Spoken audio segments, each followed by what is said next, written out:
Everyone good? Comfortable? Yes. I'm so happy to be here at last. I feel like the hardest part is over and now we can just have fun and co-create. It hasn't been that easy actually to organize a seminar. I did my first 2 seminars last year and everything was organized.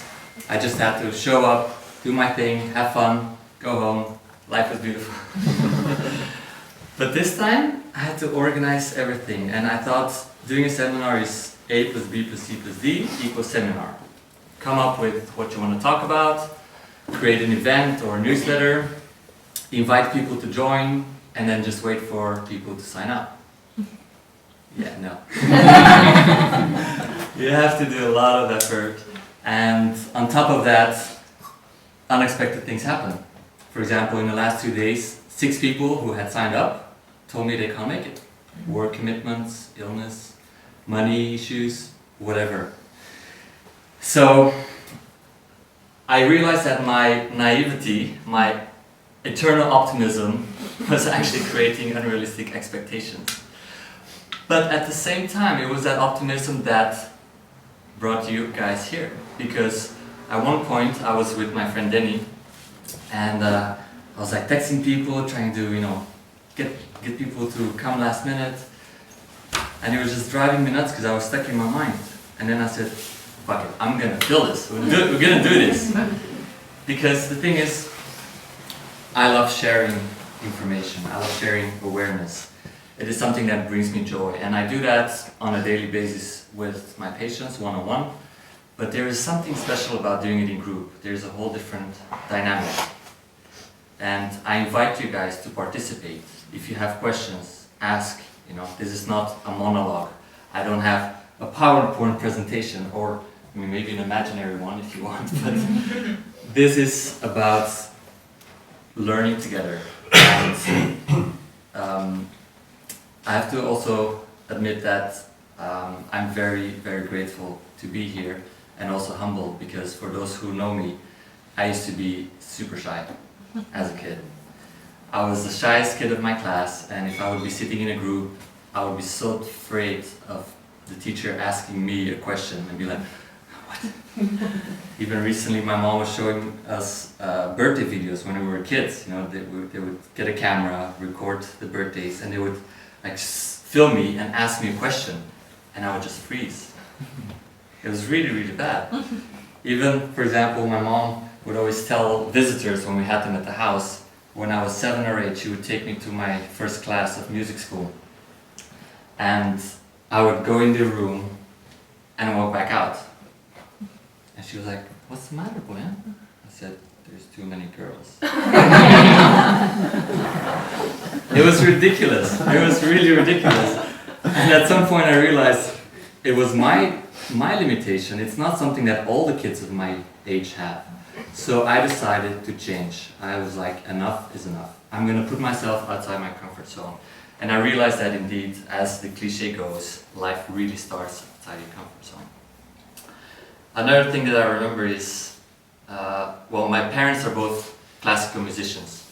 My dad plays the violin in the opera, my mom plays the bass in other orchestras or piano. And when they would take me to an opera, I would just not be able to stand it because the female singer singing would make me sad. But what I also learned from going to operas and concerts was that before they start, they always do the same thing. What do? Warm up. Warm up and? Breathe. No. Before they start playing the first note, what do? No. Firstly. They tune their instruments, right? Otherwise, it would be madness. And as there is an orchestra leader and the musicians, it's a similar setting, right? And what I realized is that when we do these kind of talks and seminars, there is no tuning of the instruments. So this is something that I really like doing and I want to start off with because we all have an incredible instrument, which is? Body. Yes. but the biggest one, I promise, is this one. I'll tell you a bit more about it later. But first, I want to do an exercise together to tune ourselves with ourselves, but also with everyone else, so that we're sort of on the same page, on the same wavelength. All right? So just sit comfortably, with the back against the chair. And to focus on our heart, sometimes it helps to put 2 hands or 1 hand on our heart, just to have our attention there. And close your eyes. And for a moment, just start by noticing your breathing without trying to change it.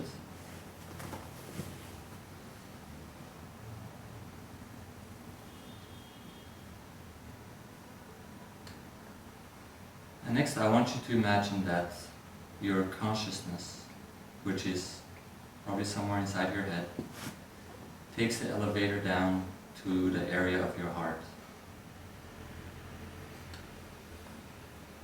And it's as if you're looking at the world from the place of your heart.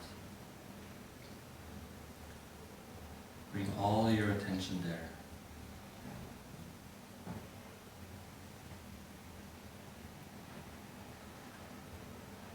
And now imagine that you are breathing in and out through your heart.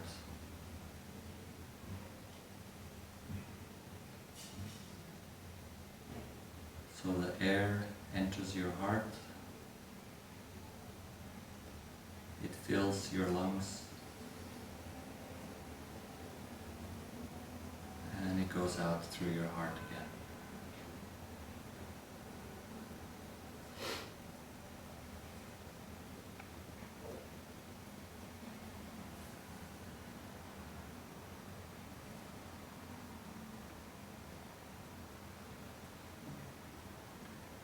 And as you keep breathing in and out through your heart, I want you to think of someone or something that you're really, really grateful for. Something or someone that you deeply love.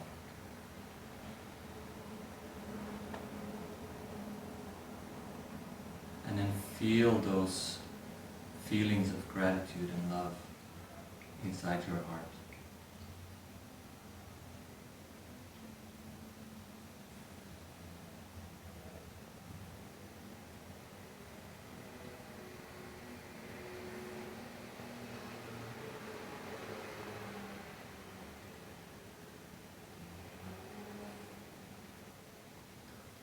And then make that feeling of gratitude and love expand beyond your heart as well.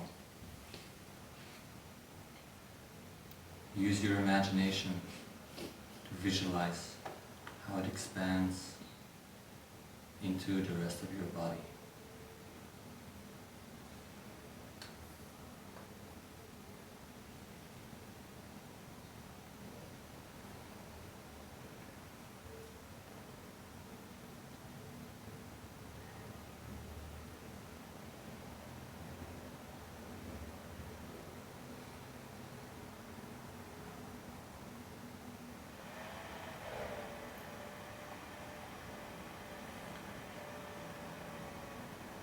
And as you're bathing in this wonderful feeling of love and gratitude, just notice how peaceful it feels.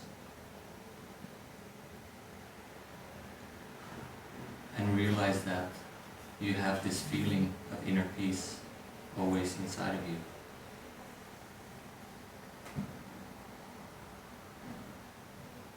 It's just there for you to connect with it whenever you want.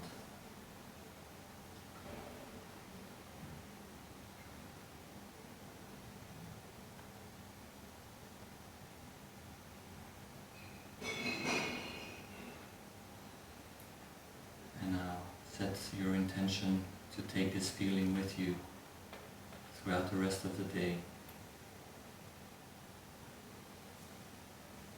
And when you're ready, just bring your attention back to the room.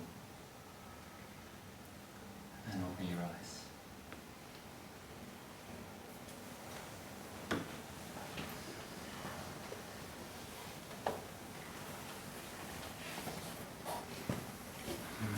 Who feels more in tune now?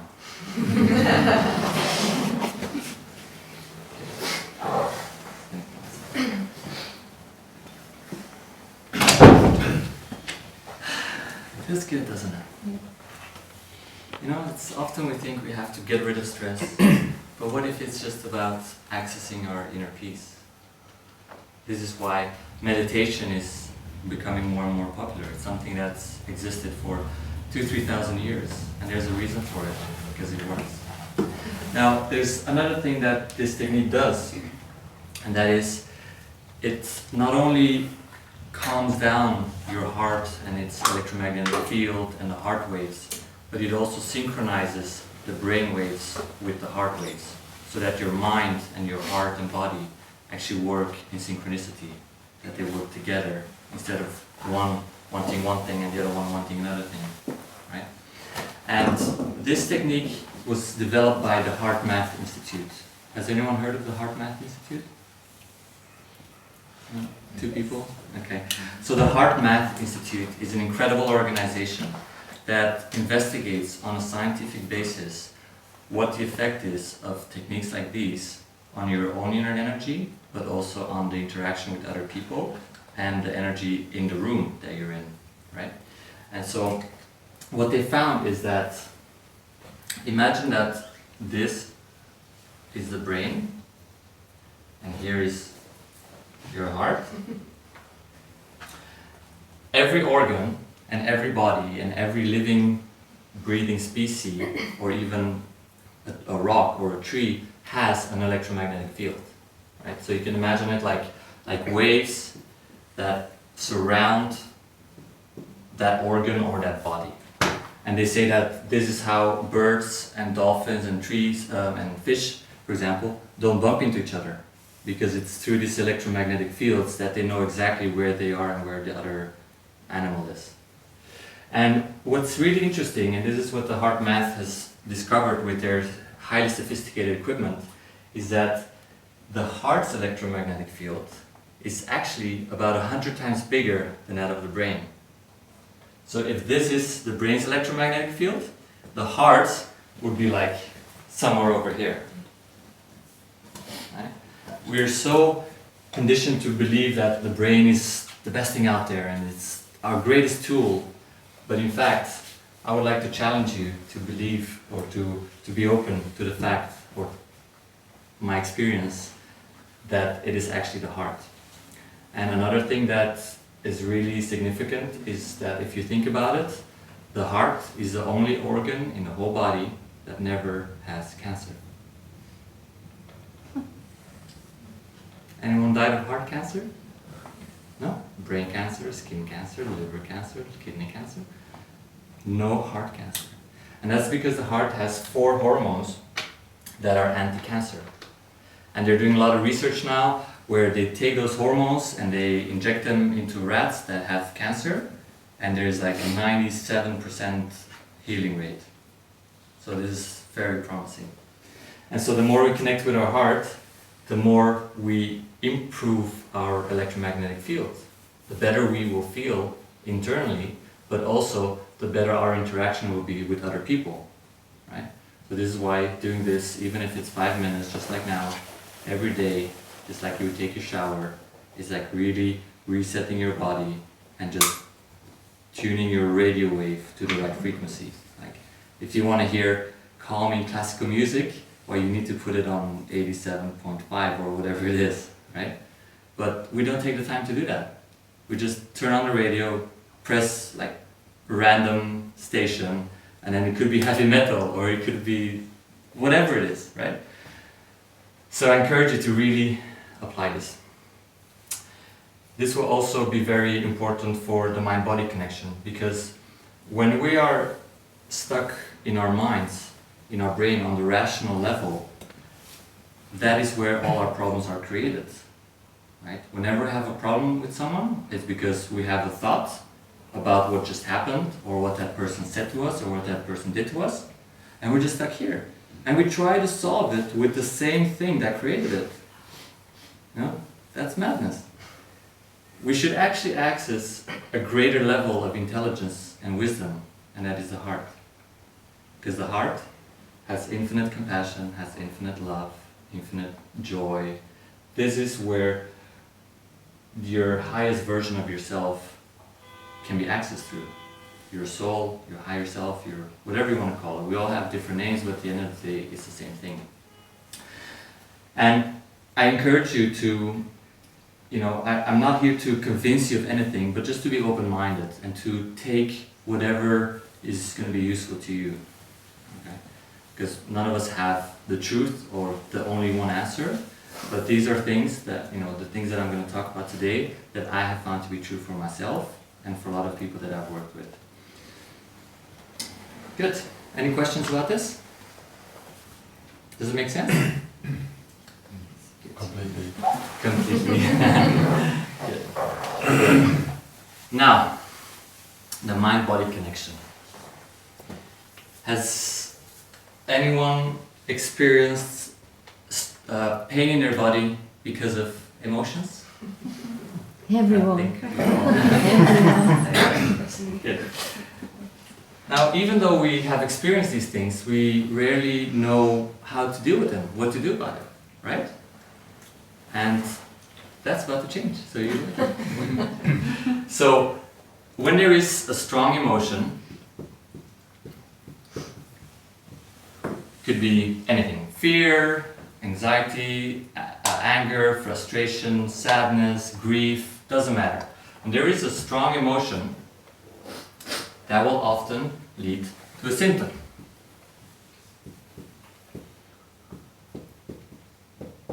Okay? Now this symptom can be pain, but it can be an ache, it can be numbness, it can be weakness, it can be pins and needles, headache, anything. Cramps. Cramps, yeah, exactly. Now, why does this happen? Does anyone have an idea? Yeah. Suppression. You were, I know, you have secret information. Suppression, yeah. So what happens when we have a strong emotion? We don't enjoy it, we don't love it. It's really difficult to deal with sometimes. So our subconscious mind will often create a symptom to distract us from this emotion. The distraction mechanism. Because it is easier to focus on your acute lower back pain or your headache or your shoulder pain than to focus on the frustration. Maybe you're mad at your children for not behaving, but you feel like you shouldn't be mad at them, so you have that guilt there as well. So instead, your subconscious mind creates a pain or an illness or a symptom to distract you from it. Sometimes we have a bad boss at work and they're treating us badly, and so we feel unworthy, we feel humiliated, whatever it is, and that is a very strong emotion as well. And so often people develop pain in the shoulders, headaches, digestive problems, because it's your body crying for help. And what is it crying for? Well, it can be different things, but one of the most common things it's crying for is to express yourself. So the way to reverse this is very often through expression of your feelings. Now, expression doesn't mean you have to scream or shout to your boss or to your kids or whatever it is, but sometimes it's just to sit down and be like, hey, I need to share something with you. I need to get something off my chest. Because if you are not expressing something, it's very often because you think you can't, or because you have a fear of conflict. A lot of us, including myself, I don't like conflict. I like to keep harmony and peace. And so I realized a few years ago that I was avoiding conflict, I was not speaking out, I was not supporting myself, and therefore the conflict would continue inside of me. And there's really no good excuse why you should let that happen. It's really not worth it, because it's not good for you, nor for the other person, nor for the relationship between you guys, and for all the people you meet, because you're going to be walking around frustrated and angry or sad or whatever it is. So expression is what can break this. Because a lot of times when there is psychosomatic pain like that, the key to changing it is awareness. Awareness of what is the cause, the root cause. And a lot of people, they think the cause is something physical. Oh, I lifted something heavy in my background. Well, you've been lifting that thing for years. Like, why would it suddenly go now? Right? The reason is because there is something deep that needs to be expressed. Good. Now, there's another thing that creates this pathway, and that is fear. Now, you may say fear is also an emotion like that. Well, yes, but there's another component to it. And this is actually fear of what is going on with your body. A lot of people, they injure themselves, have strong pain, they go to the doctor or to the hospital, they get examination, they get an X-ray or MRI. And what do people say? Well, you have a slipped disc, or a hernia, or you have osteoarthritis, or degeneration, whatever it is. And some people are like, holy shit, like, this is bad, like, I'm doomed, I'm gonna have back pain forever. So it creates fear. And this fear prevents them from doing exercises, from doing their sports again. Now this fear, just like these emotions, is a distraction mechanism. Nothing else but a distraction mechanism. It's you're thinking that I can't do my activities, otherwise my pain will get worse. I have a bad back, I shouldn't go running, or this or that. Well, as long as you have that fear, you will keep that symptom there. So I encourage you to, whenever you have a pain, instead of thinking physically, what did I do or what happened, even if it's something innocent like a car accident or a fall or somebody bumped into you, it doesn't matter. Instead of thinking something physically happened to me, I encourage you to think what's been going on psychologically. Yeah. Have I been going through some fear of a diagnosis? Or have I been really frustrated lately? Or has my kids been driving me nuts and I haven't learned how to deal with it, or haven't asked for advice, or whatever it is. And once you get into the psychological ballpark and out of the physical ballpark, that's when you really access this level of awareness that will be able to get rid of the symptom. And this can be anything. It can be an illness as well. Like Mara has, for example, she's like nodding like, yeah, I know what you're talking about. Do you want to come and share?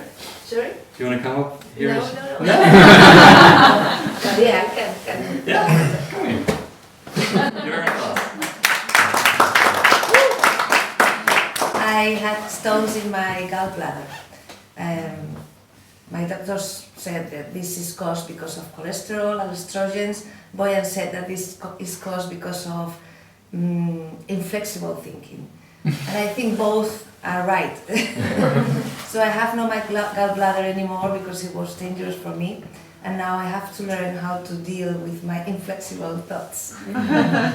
Yeah, and so the gallbladder, and we're going to cover this later, just like the liver, reacts especially to feelings of frustration and anger. And it's something that you had in your life, no? Yeah, with my daughter. She's not tidy up. Yeah, she's messy and she's messy, disorganized. and that makes me crazy. We have a lot of arguments about that. Yeah. And so literally, there was this constant battle between her daughter's unorderliness and Mars' desire to be clean and tidied up. So it was creating so much frustration and anger. Like, why can't you just clean up, right?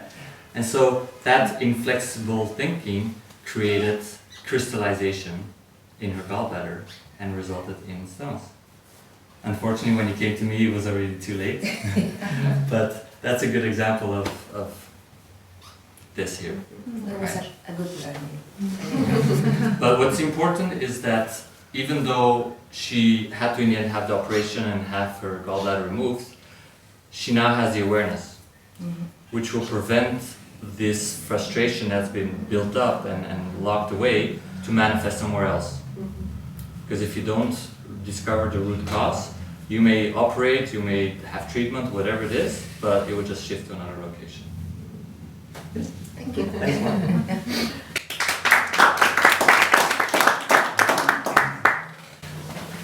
Chris, do you want to share something as well? I'm just saying that she can't get pissed off at me being messy if we get gallbladders. That's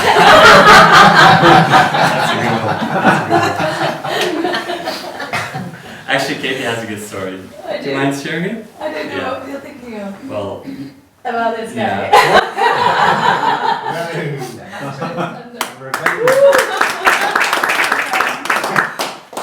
Yeah, so Boyan and I were talking about Chris. So we were recently thinking, we moved here last year and we love it in Parma and we're thinking, oh, what should we do? Do we want to buy property here? Do we want to kind of settle down long term? So we were talking about what to do with our house in the UK, and Chris especially was really like every day for a few days was thinking, oh no, I've changed my mind, I think we should keep this and sell this and get money from here. And he said last weekend we did a hike with the clinic and he said, for some reason my Achilles is really hurting. I don't know what I did. Like I think maybe, was it when I ran? Was it when I was playing tennis? What did I do? And I just kept quiet and I was talking to Boyan and I said, it's the decision, it's the fear to kind of leap to the next thing that is often manifested in the Achilles.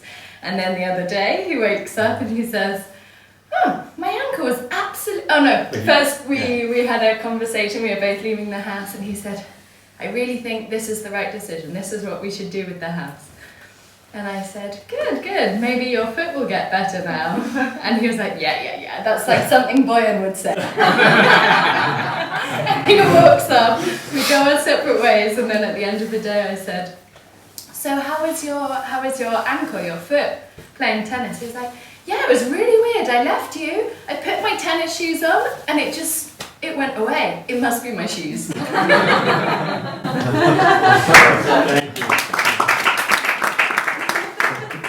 Is that true, Chris? Yeah. So this is a perfect example of being in the physical ballpark, of thinking physically what happened, what did I do. Try next time, Chris, to go in the psychological ballpark.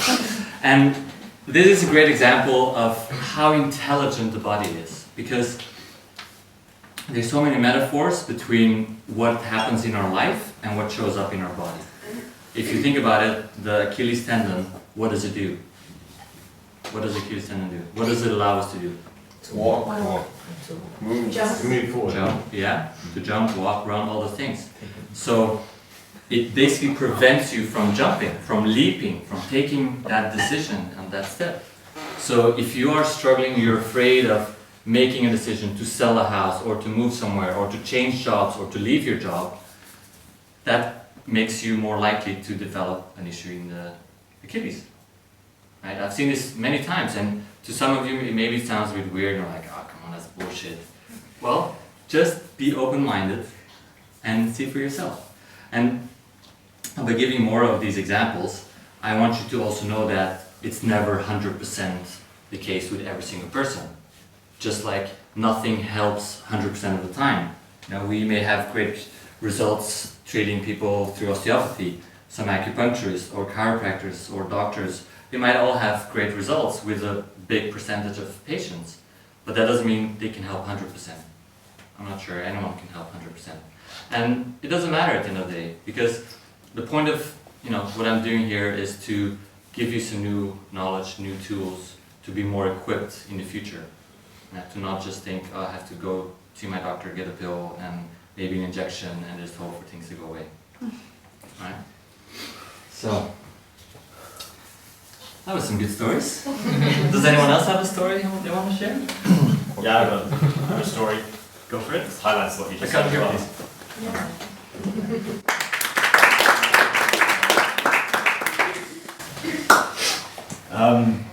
So just to highlight what Boyan's saying, I won't go into too many details, but a little while ago I was having these severe stomach cramps, and they were really bad. I would hunch over in a ball and I'd lie on the floor, and they'd come in waves about every 5 to 10 minutes, and I was lying a hot water bottle on my belly to sort of ease the pain, but I was completely incapacitated, and I was convinced that I had food poisoning. Of course, I must have had food poisoning. It must have been the chicken burger I had the day before. Is there any possible explanation? Because there's nothing else it could have been. So I went to see a doctor, went down to the clinic, and he did some blood tests, and he said to me, "No, you don't have food poisoning. There's nothing wrong with your blood." And he asked me about my life and said, "Well, it's got to be stress." So I won't go into the details of what stress was, but as soon as he said that, I knew exactly what it was. I knew exactly who I had to talk to. And he also said to me, he said, "But here, take these pills, here's a prescription." And he said, "Whatever you do, don't eat any fatty foods. Don't eat any fried foods, and definitely don't eat any fatty meats and fried meats." But me being me, because he told me, it was stress, I knew immediately why it was happening to me. I knew I had to talk to. So I didn't go to the pharmacy and get the prescription tablets. I went straight to the burrito bar and ordered a big, greasy, fatty steak burrito. I ate it with a beer. I went home. I spoke to the person I needed to talk to. Didn't go great, but I expressed myself, calmly got off my chest, and straight away, stomach cramps stopped. Gone. So I think that's a really good example of, you can go to a doctor and they can tell you it's stress, but it's really good to aware that expressing yourself is going to solve the problem. So, yeah, that's it. Great example.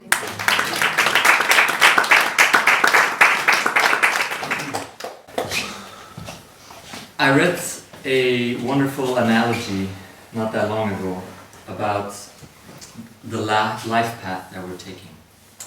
And imagine that there's a horse carriage, right? So carriage, 2 horses, one white one on the left, which is the yang energy, the masculine energy, and one black one, the feminine energy on the right. And there is a coachman driving the carriage, telling the horses how to steer, where to go. And inside there's a passenger. Okay. And as there is the path, it is your life path. And sometimes as the carriage is going forward, there are ruts, like the trails that past carriages have left behind. And you can look at those ruts as sort of the beliefs that we got from our parents and our teachers. They kind of keep us in that line. And sometimes it's difficult to actually get away from that. Then the path itself, sometimes it's nice and flat, but sometimes you may be on the path where suddenly there's a cliff down there, or bushes, or trees. And those obstacles or dangers are the things that keep us sort of safe in life. For example, the norms that we have to comply with in order not to go to jail, or to, be killed, or To be accepted. to be accepted, exactly, things like that. And then if you look at the carriage, the example that they gave was the front wheels. They're always, usually the smaller wheels, they are like our arms, which steer, are we going left, right, or straight. The back wheels, the bigger ones, they carry the load, just like our legs are much bigger, much stronger, bigger muscles than the arms. The coachman is our conscious mind, our rational mind that makes decisions. I'm gonna do this, I'm gonna talk to this person, I'm gonna make this decision, which is very important, obviously, right? But it's the passenger inside that gave the destination. That is our higher self, our soul, our subconscious mind, whatever you want to call it. And so, as with any long journey, like a life journey, sometimes the road is clear and the sun is shining and life is beautiful, but sometimes we go through a fog or a storm, and then we have to slow down just so that we don't have an accident. Sometimes one of the wheels might break down and we need to either rest, if it's something that we can fix ourselves, if our body can repair itself and regenerate. Sometimes we need a handyman to just do like a few little tweaks here and there, which could be compared to like alternative medicine, a treatment, osteopathy, acupuncture, things like that. Or sometimes we need a mechanic to actually do a big repair, which could be compared to allopathic medicine, surgery, removal of organs and things like that. And so sometimes as well what happens is we get to a junction in the road. left or right? Which decision do we make? And if we're too stuck in the mind, in the rational, then the coachman, the conscious driver, will make that decision without consulting the passenger. They're like, oh, I know this is the best road. And then they take that road, which might not be the best road. But if they're more humble, but also connected to their deeper self, to their subconscious mind, they will stop and they will consult the passenger, because the passenger knows which road is best. And this is what is, with the heart, the brain and the heart, whenever we're connecting to our heart, we're connecting to our passenger. We're asking the passenger, are you okay? Is there something else I can do? Should I go faster? Should I go slower? Should I take a different direction? How does it feel in the carriage? Are you comfortable? Do you need more pillows? It can be so many different things. But unless we stop and take the time to connect to our heart, we will never know. And we'll just be driving on autopilot, not knowing where we're heading, not knowing if it's the right path, not knowing if there's a storm or danger lurking ahead of us. So this is what I encourage you all to do, this exercise that we did in the beginning, to connect to yourself. Just do it regularly. And the more you do it, the louder this voice will speak to you. Right? It's the voice that he mentioned. That's that voice. Yeah. Then we put many different names to it, but that's the voice, because the conscious mind, your mind didn't know that. But when the doctor talked to you, it was like, it's this. You knew it immediately, with image, with sensation, with knowing what you need to do, and it's what you're talking about. Yeah. Yeah. Great. Good. Are you all good? Yeah. Yeah. Do you have any questions about this before we move on?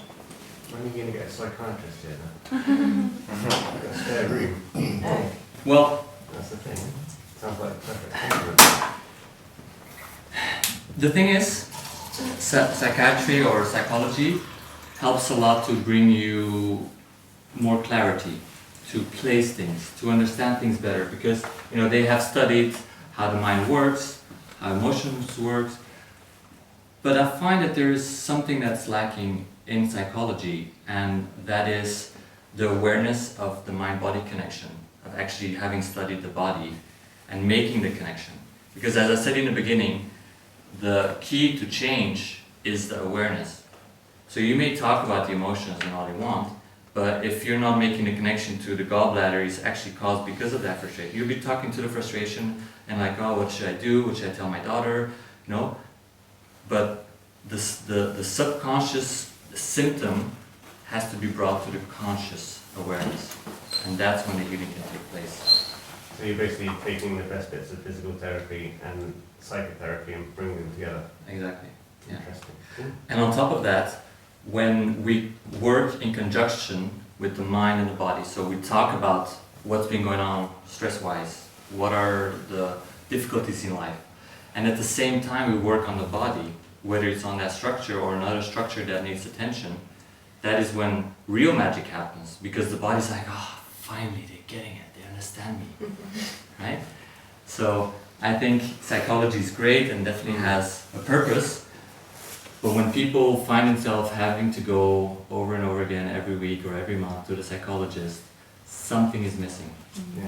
Same as when people have to go to the osteopath every time and again, every week, every 2 weeks, something is missing. I always give this analogy of the capacity of the body to heal itself.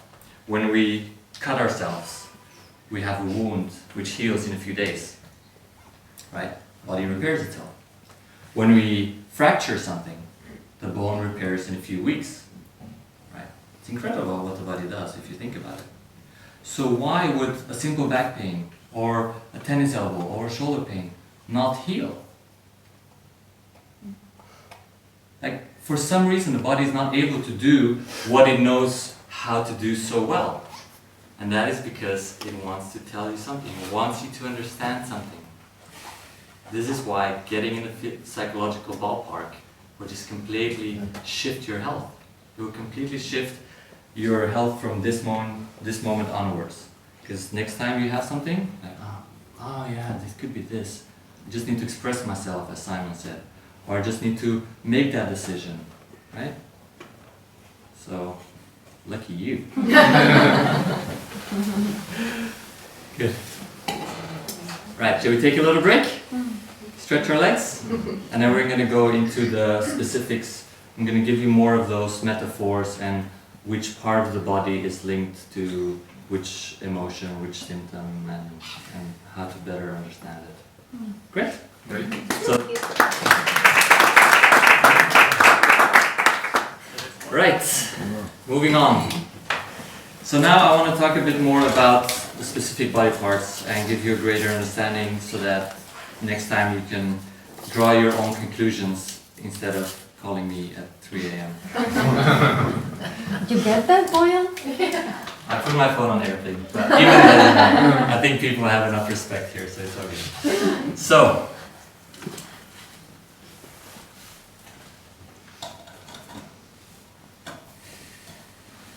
you're never gonna guess what this is? Big man.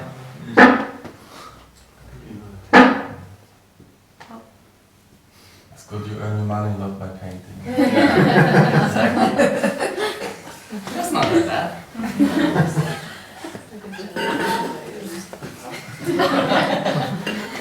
Smiley face? Yeah. Right, so this is Johnny.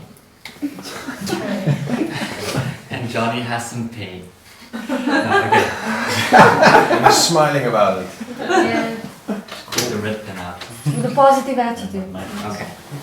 So, as I said earlier, the body talks in metaphors and gives us more insight about what is happening in our emotional life by expressing it in the physical part that is most similar to that circumstance. For example, the head. What does the head represent? Why do we have a head?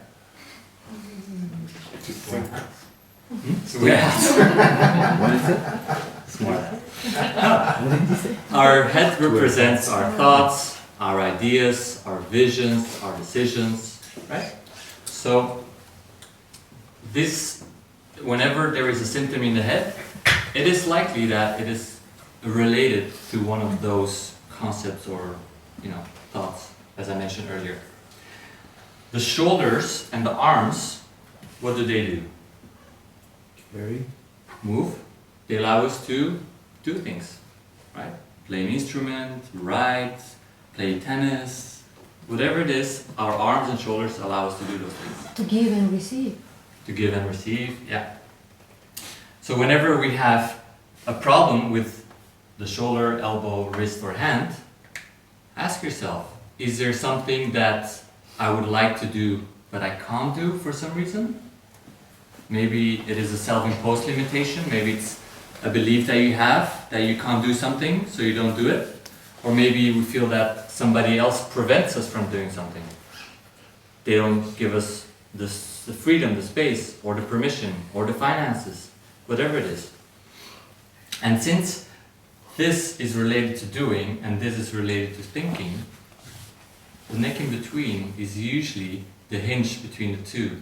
So whenever there is a conflict or a disagreement between what we're thinking and what we're actually doing, it can express itself in the neck. Neck pain, whether it's muscle tension, arthritis, disc hernias, it can often be because of that. And again, I'm saying this as a general thing for you to consider. This is not absolute truth. Sometimes people have a really acute neck and they can't move it, right? Maybe it's happened to some of you, or you know someone who's had it. Well, when you have an acute neck, you're not able to turn your head left and right to say no. And that's often because you don't say no to other people.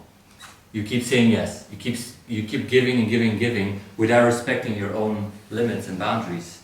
And eventually your body's like, enough, I can't take it anymore. And that's when it forces you to rest or to seek treatment.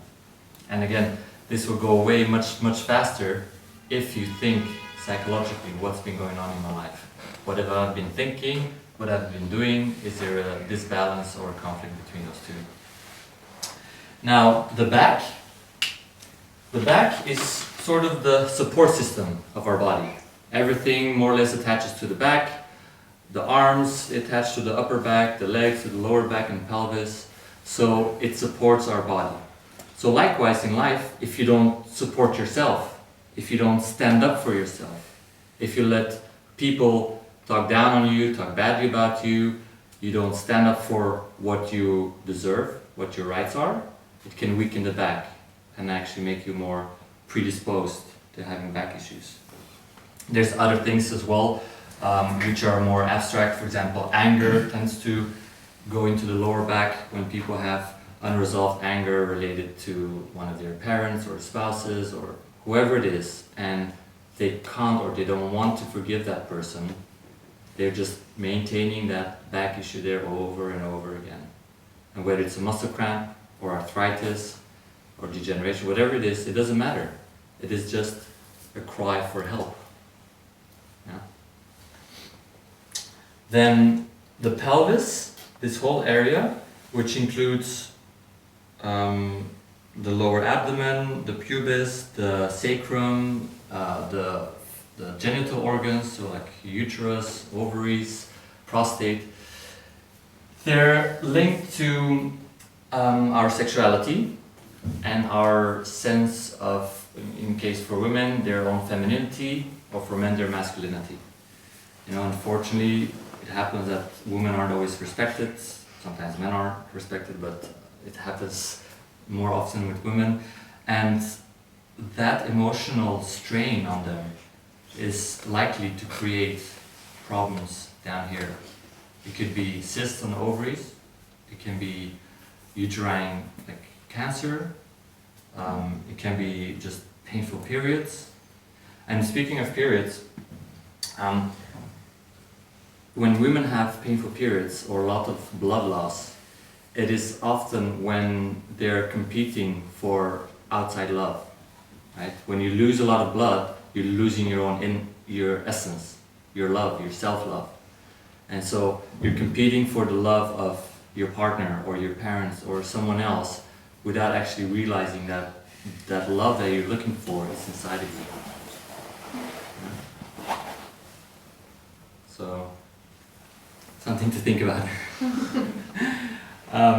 Also, if there's been cases of abuse that will manifest here, endometriosis, and anything like that, anything in the urogenital area. Now the legs, what do the legs do? They allow us to move, to walk, to run. So they often represent direction.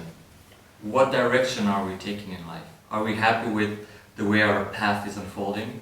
Are we happy with our relationships? Are we happy with our job? Are we happy with our inner journey of spiritual evolution?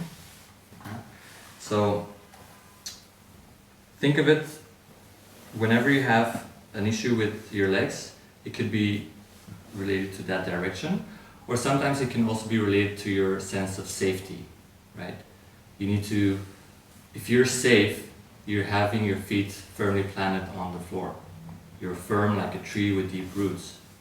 If that is shaken up, if somebody betrays you or abandons you, suddenly that sense of safety is compromised, and it can result in instability, which then can lead to vertigo, right?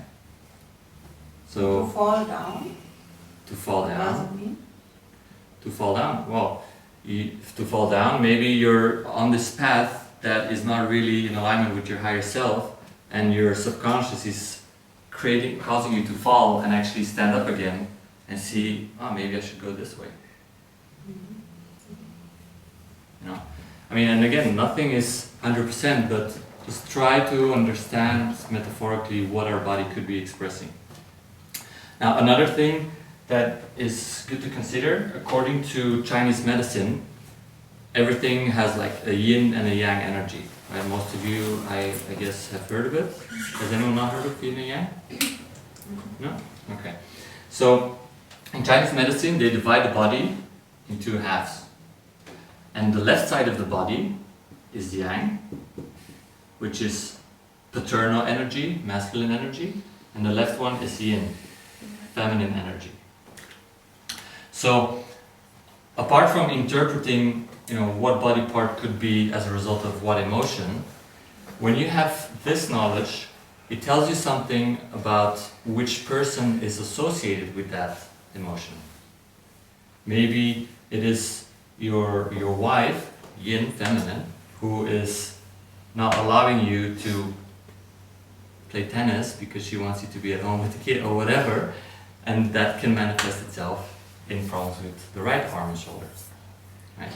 If it is your male boss who's really not treating you well, then that might create tension on the left side of the shoulder here. Just something to keep in mind additionally.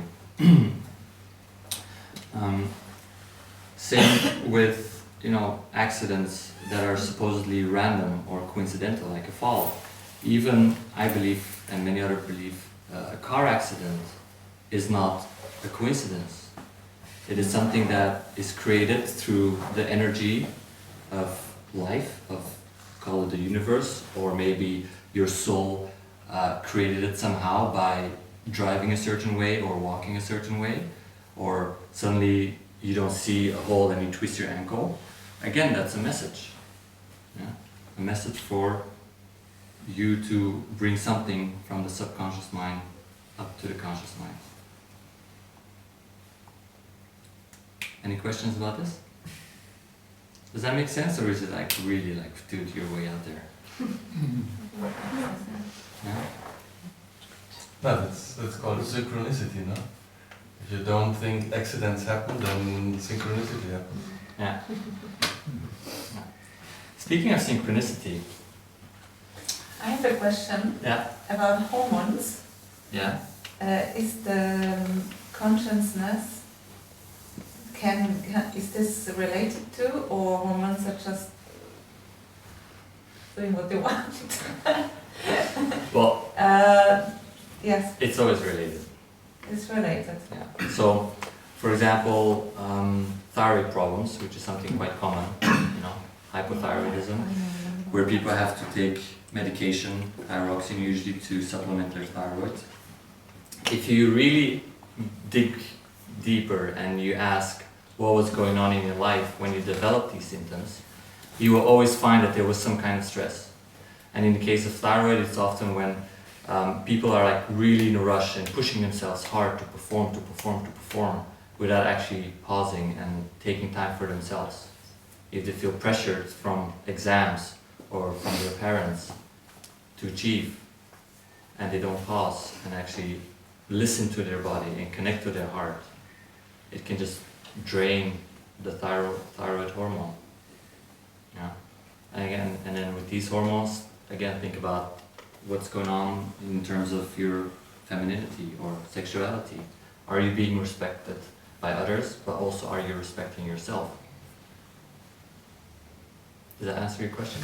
Yes, it does, but it is like the how is it called, the glands in the head. So that is also working on all other hormones. Yeah. Yeah, I mean the hormonal system is incredibly interconnected. Exactly. Yeah. Okay. But just like with other symptoms and illnesses, work has to be done to uncover what is the root cause. And sometimes you can do it yourself through all the things that I'm sharing today. Sometimes you might need the help of a professional. Right? For example, apart from the body parts speaking to us in the way that I just described, the organs speak to us as well. And often when we have suppressed emotions, like for example when we're not allowing ourselves to cry when we feel hurt, it's almost as if the organs are crying, or one of the organs. So for example, the lungs, they're linked to sadness and grief. A lot of people can have problems with their lungs or tension in this area, breathing problems, if they've gone through the death of a loved one or grief of a broken relationship and things like that. People will often create a wall in front of their heart, metaphorically, or it's not only metaphorically and energetically, but also physically. You can physically feel that it's really hard here, as if there is rock instead of bone or cartilage here. The stomach, for example, tends to react more to worry. There's some people who always worry a lot.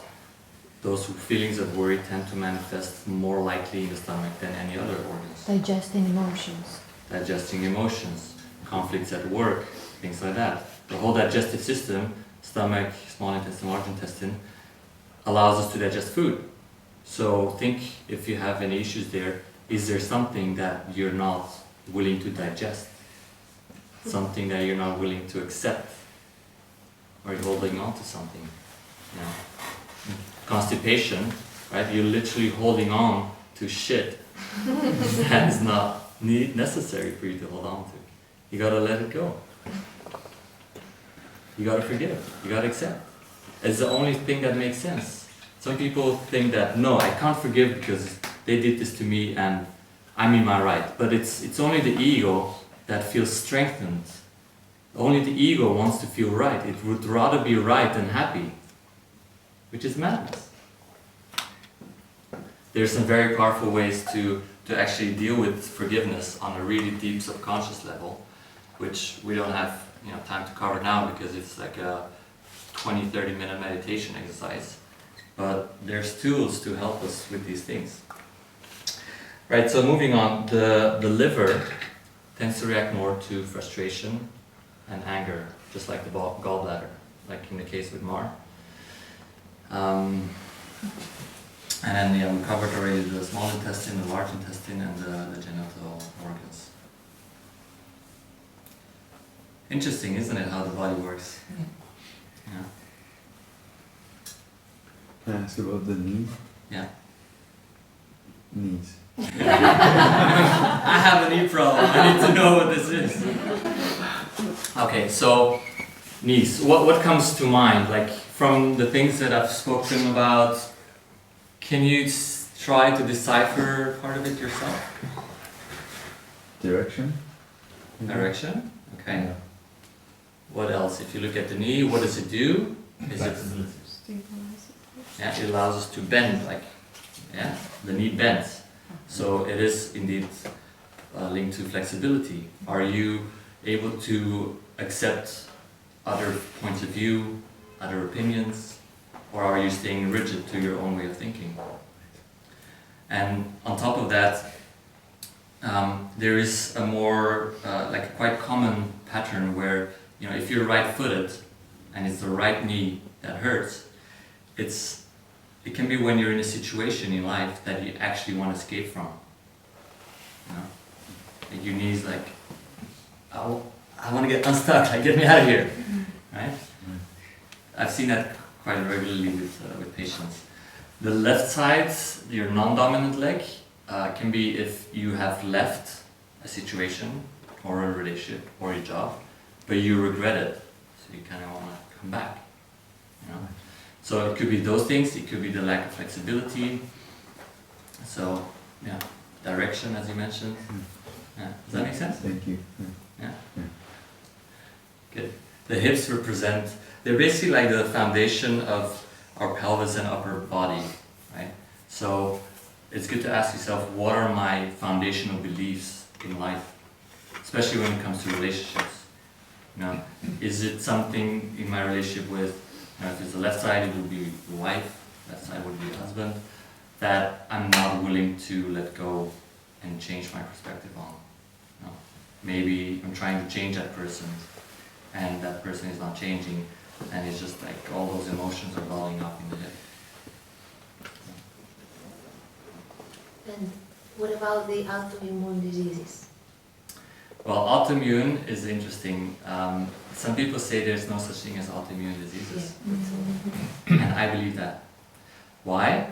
Because if you think about it, why on earth would the body attack itself? Our body loves us. It's always repairing itself.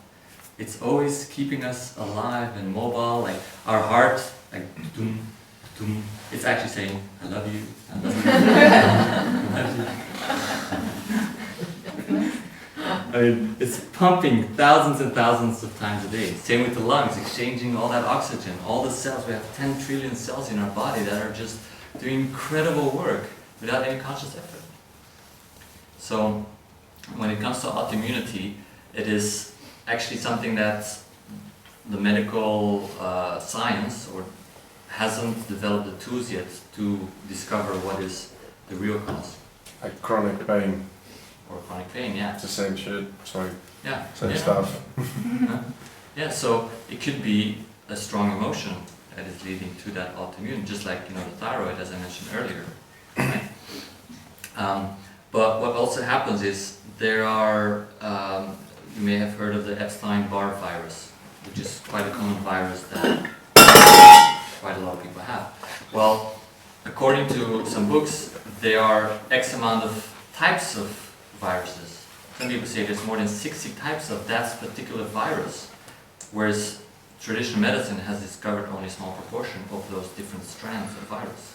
And the other ones are not detectable yet. They will be in a few years' time. And so when we have that virus in our body, for whatever reason it is, and at some point there is a strong emotional event that happens, a trauma, an accident, something that shocks us, or death, or whatever it is, that weakens our immune system, it weakens our body. And then that virus, which is circulating in the blood, can go somewhere else. It can go into the joints, right? Which then can manifest as rheumatoid arthritis, where the joints deform. It can manifest in the nervous system, spinal column, brain, create things like multiple sclerosis. It can manifest in a muscle and have like degenerative muscle disease. So there's a lot of things that can happen as a result of those emotional traumas.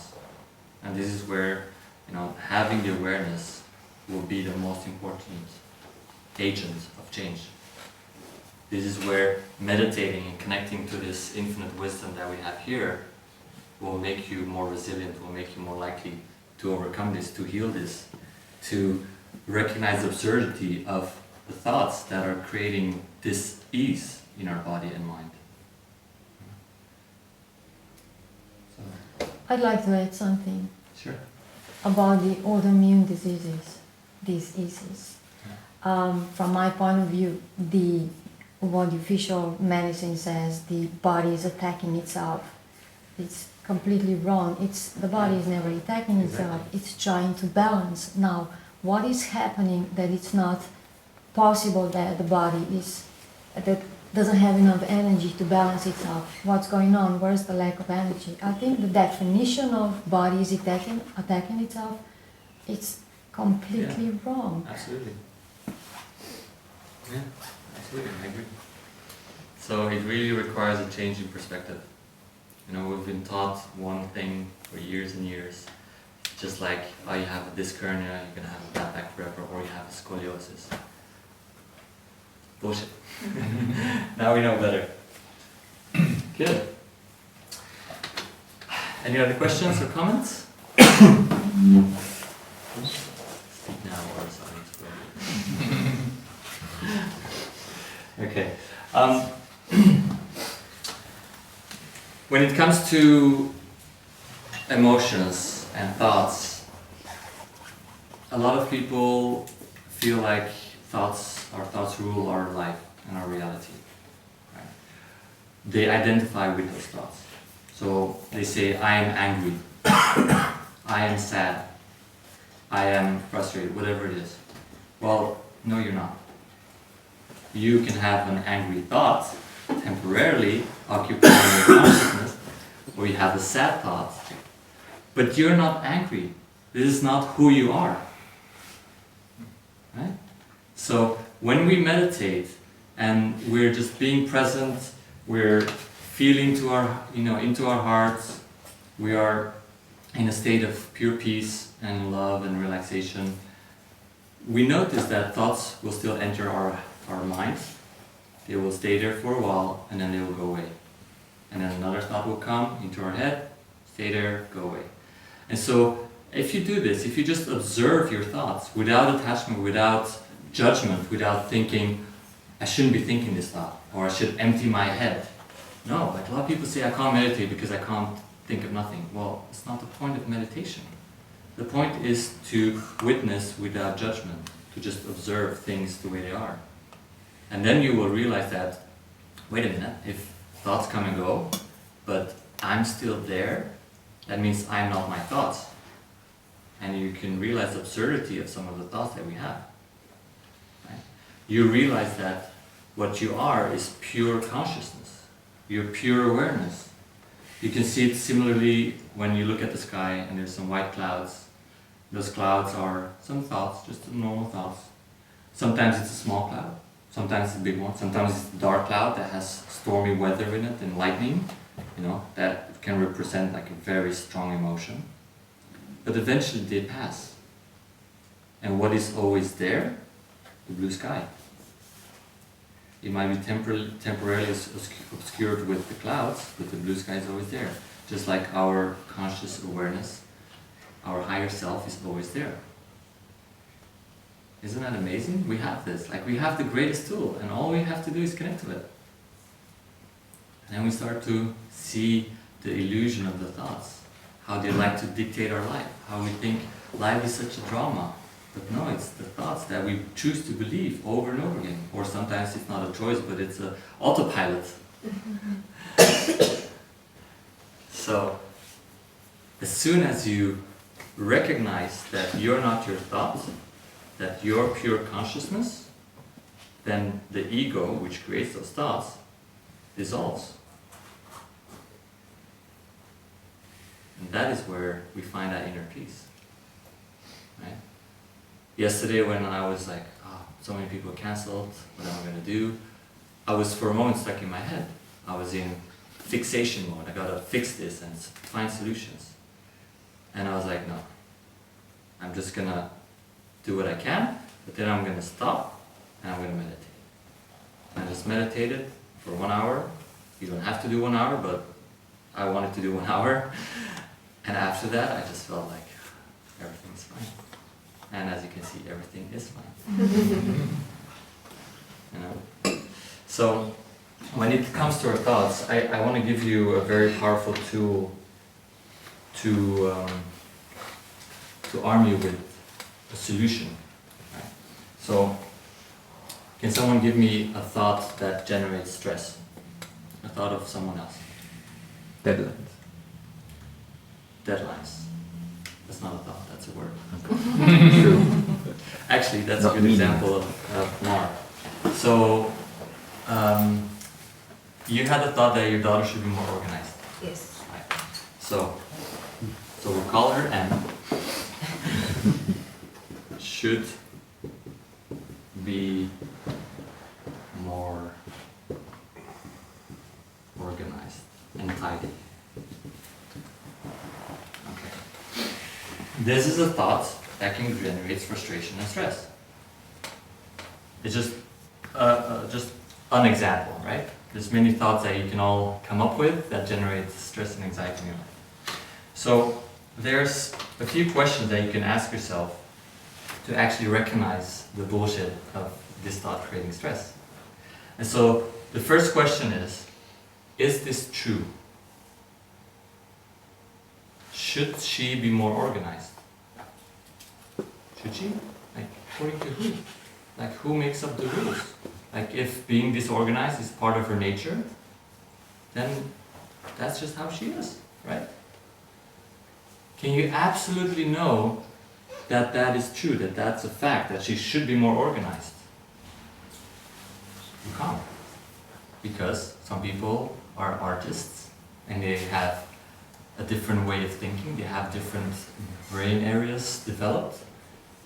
Chris is like, yeah, I recognize this. And so they need that disorder in order to bring out their creativity.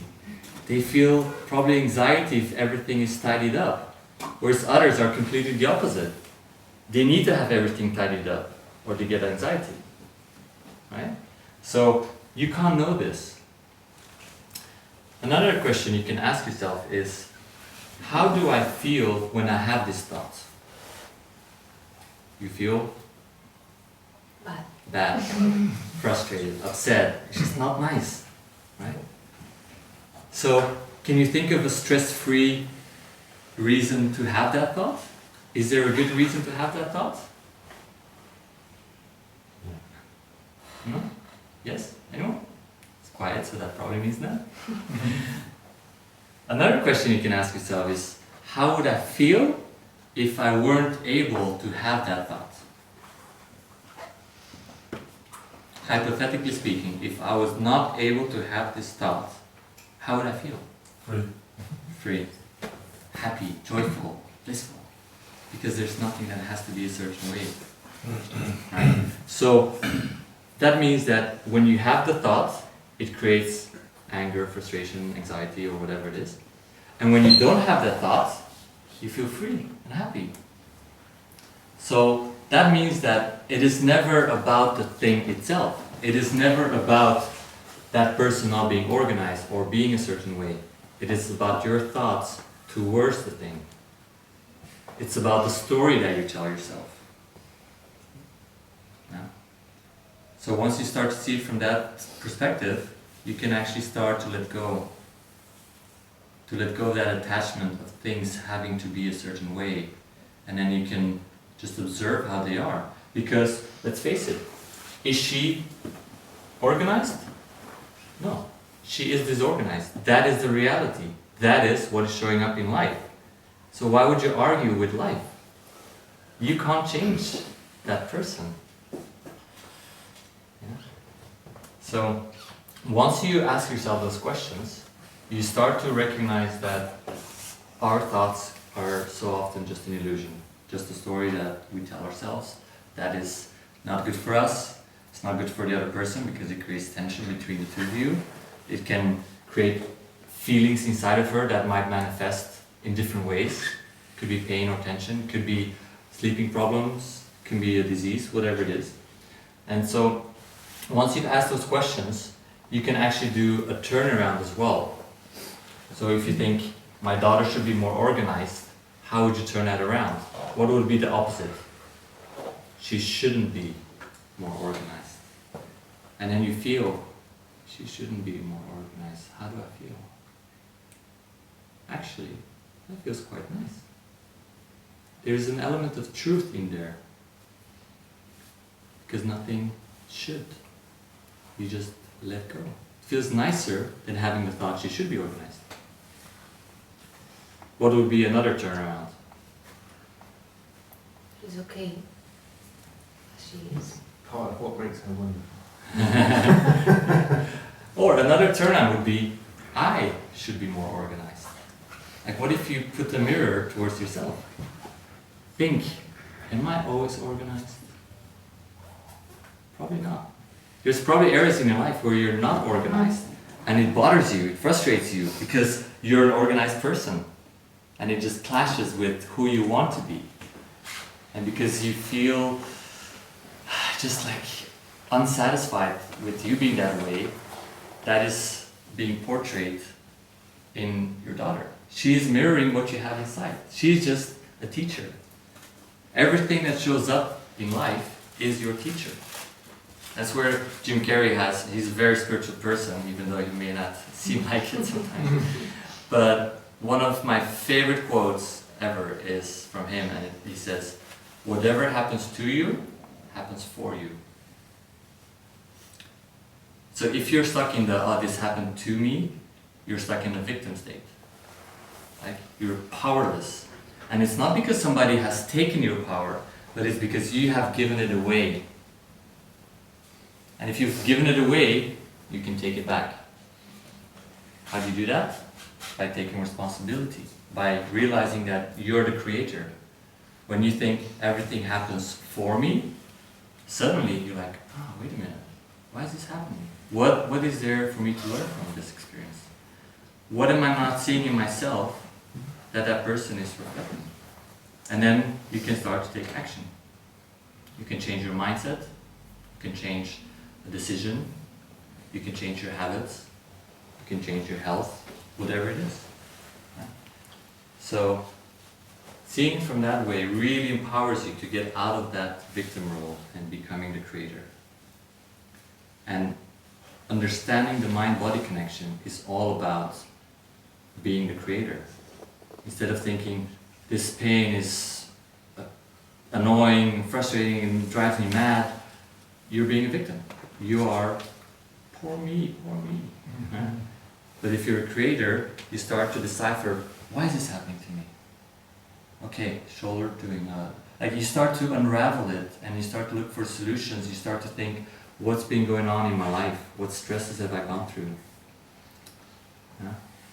And something that has been really, really powerful in my life is taking as much as possible 100% responsibility. This whiteboard is not going to be on. Responsibility. That's fine. I realized a few months ago that I wasn't really taking enough responsibility. Because last year I did my first 2 seminars and I really enjoyed it. I really loved it. I loved connecting with people and sharing these things. And I thought, great, so let's do more of this. And I was just like sitting and waiting for people to write me or call me saying, hey Boyan, do you want to come and give a talk? And it wasn't happening. And I was like, why is this not happening? Come on guys, call me. And then when I came across the concept of taking 100% responsibility, I became the creator. And I created what I wanted to show up in my life. This. Right? We can wait all day and be a victim and be like, why is nobody calling me? Why is nobody helping me? Why is nobody solving my issues? Yeah? So, Wouldn't you say that all the medical visual medicine concept that how their approach is victim, yeah. their patients are all victims? Yeah, absolutely. I mean, as soon as you're a little kid and there's something wrong with you, what happens? Your mom or dad takes you to the doctor. Like, this person will fix you. Yeah. And you start believing that you need that doctor, you need that person to help you, to fix you. And that is also the placebo effect, right? You have a belief that doing something will help you get better. But we are so much more powerful. And when we have the knowledge, when we take control and responsibility, and when we look at our lives from a deeper perspective, if we really face our anxieties and our angers and our frustrations, we start to heal. I always like to say to patients as well, when they ask my opinion on their own bodies, I say, you know your body the best out of anyone. Yeah, yeah. Because you do, you've had it your whole life. Yeah. There's no one else in the world that knows your body better Yeah. than you. Absolutely. Our body has the answers. But nobody, we're usually not talking to our bodies. We let other people talk to our bodies. Right? And problem with this whole thing is sort of cultural, historical. Because René Descartes, the famous French mathematician, it was him who decided that the church should occupy itself with the religious and the spiritual matters, and medicine and science should occupy themselves with physical matters, like the body. But there's no connection between the two. And this is where Western medicine is failing, and why Eastern medicine have kept this in place for thousands of years, because they know that mind and body and spirit cannot be separated. Absolutely. It can be, but it's called death. One of the reasons why a lot of people don't want to see it this way, you know, why they don't want to look at their emotional baggage, is because they would have to take responsibility. It's easier to go someone and be like, fix me, and like, you have no responsibility. All you gotta do is show up, have the session, and then pay and go home and hope that miracles will happen. But if you empower yourself, if you take responsibility, that's when you're gonna really start healing. Yes, Lord? What if something like really bad happens to you that you cannot influence, like someone kills your family or something? How does that relate to 100% responsibility? Like, But you can't control what happens in life, right? Well, actually sometimes you can, but that's the thing. But you can choose how you react to it. Okay? So a very easy example is, let's say there's two people, they both have a different car, and they're driving on the road towards a big meeting, like a very important $1 million deal, for example, or €1 million deal. And all of a sudden, there's been an accident and they're stuck in traffic jam. One person will be like, no, fuck no, I can't miss this, like this is important, and they'll get all agitated and frustrated that there's this traffic jam, and they try to get through between the cars and all those things. The other person, who is more in touch with their heart and less stuck in their mind, be like, huh, interesting. I'm in a traffic jam, isn't that fascinating? Fascination, frustration. They might think, well, maybe there's a very good reason why I don't have to be at that meeting. Maybe this €1 million deal doesn't have to go through. But we're so used to trying to mold reality to a certain way, to our certain beliefs, instead of being open to actually what's showing up. And this is something that is known as feed forward. You all know what feedback is? Has anyone heard of feed forward? You have? Yes. From NLP. Huh?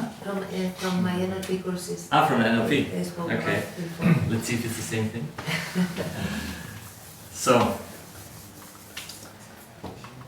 let's say you are here in point A and you want to get to point B. So the word is feed forward. Yeah. You're in point A, you want to get to point B. Whether it's a destination, whether it's you're applying for a job and you want to get that job, whether it's a holiday, whether it's a seminar, doesn't matter. And you think, well, I'm here, this is my destination, I'm just gonna do this, you know, maybe some few steps along the way I have to take, some decisions, some calls, whatever it is, and I'll get to point B. Okay? But sometimes, what happens is, you're along your path, and suddenly this happens. And you find yourself there. And you go, but why am I here? I have to go there. And life is like, yeah, but you're here. Sorry. Like, but I want to get there. Yeah, but you're there. I'm sorry, but. And so, what happens is we have a navigational compass of confirmation. We're looking for confirmation of how do we get on this path to this destination. We're looking for confirmation, why aren't we here? Why are we here instead of there? Right? Now this confirmation compass stops us from actually accessing the infinite amount of possibilities that exist here. Okay? The better compass to adopt is not confirmation, but observation. So once you find yourself here and you observe, for example in the traffic jam, okay, I'm going to observe. This is happening. I'm going to detach myself emotionally and just observe the reality of it. And then you observe what will happen after that. And that is known as feed forward. So feed forward is an out of order event in the now, in this moment, with unfolding meaning or relevance in the future. Yeah. And it is something that will then show you how everything is so interconnected, and will show you synchronicities that you couldn't have seen if you had stayed looking for confirmation. Because what if you had to be here then, and then there, and then suddenly this, point C, is 10 times better than point B. Yeah? When you shift your compass from confirmation to observation, you're literally opening yourself to enter the portal of this possibility. Yeah? Like these are portals of synchronicity. Yeah? And then suddenly you find yourself like, oh wow, this is amazing how it just worked out. How just things fell into place. Huh? And a lot of people are unwilling to be open to this because they don't know that this happened, that this exists. Now this is where, again, awareness is the most important thing. But also because people are afraid of the unknown. A lot of people are so afraid of the unknown. They want to have their routine. They want to know exactly what's going to happen every day, who they're going to meet, what's going to happen, traffic-wise or work-wise. And then if something suddenly happens, they get anxiety or frustration or anger. Yeah? But actually, the known is the danger area. The unknown is where the magic happens.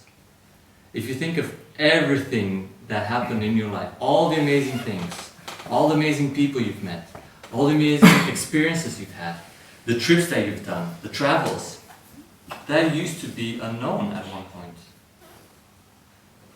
You had no idea you would meet your partner, or you would travel to this country that completely shifted the way you saw things. Or you didn't know when you were born or a child that you would move to Mallorca. Even a year ago you didn't know it. Right? So all the great things come from the unknown. Now you may say, yeah, but also the bad things come from the unknown. Sure, there's an element of that. But when you open yourself in a neutral way to observe what is going on in your life, together with connecting to your deeper self, then there's going to be so much more positive things coming from that unknown compared to negative things.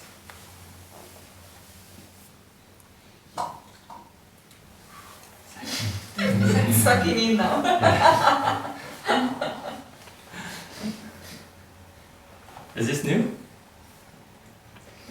Yeah. Yeah.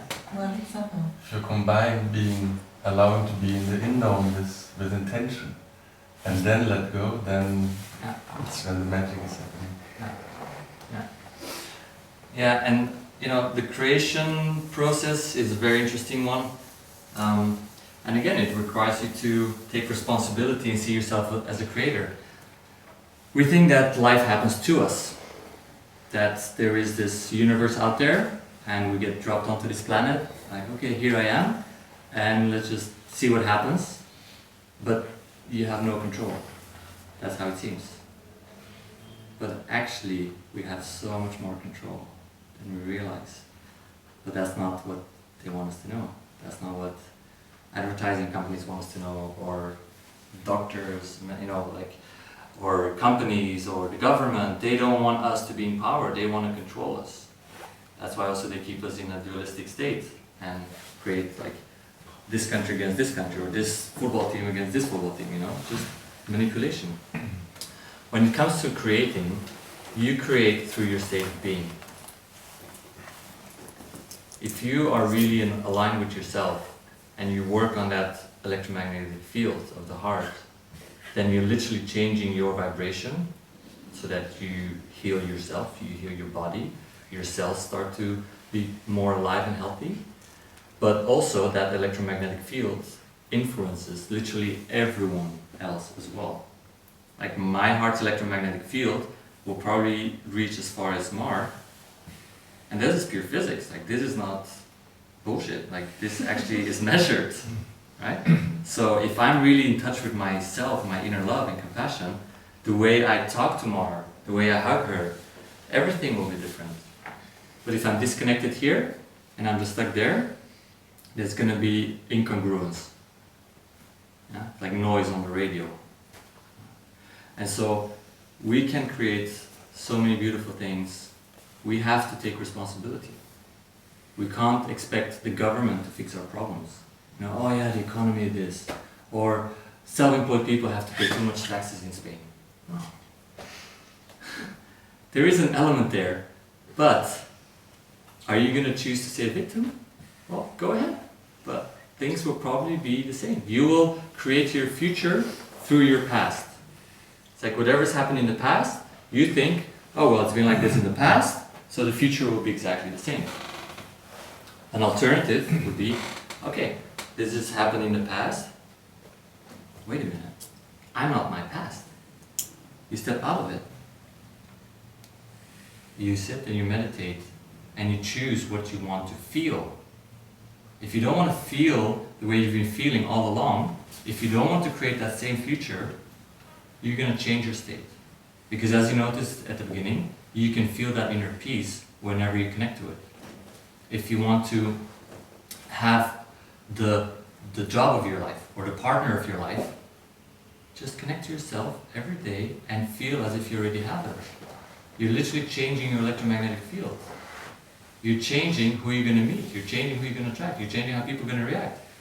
Maybe because you're so connected to yourself, you have great interaction with someone, and because of that, they're like, oh, you should totally come on this hike with us, or you should come to my birthday party. And then suddenly you meet an amazing person, or an amazing friend. You know? So that is how we have more and more power than we realize in creating the life that we want. So are you all ready to take responsibility? Yes? Yes. Yes. Thank you.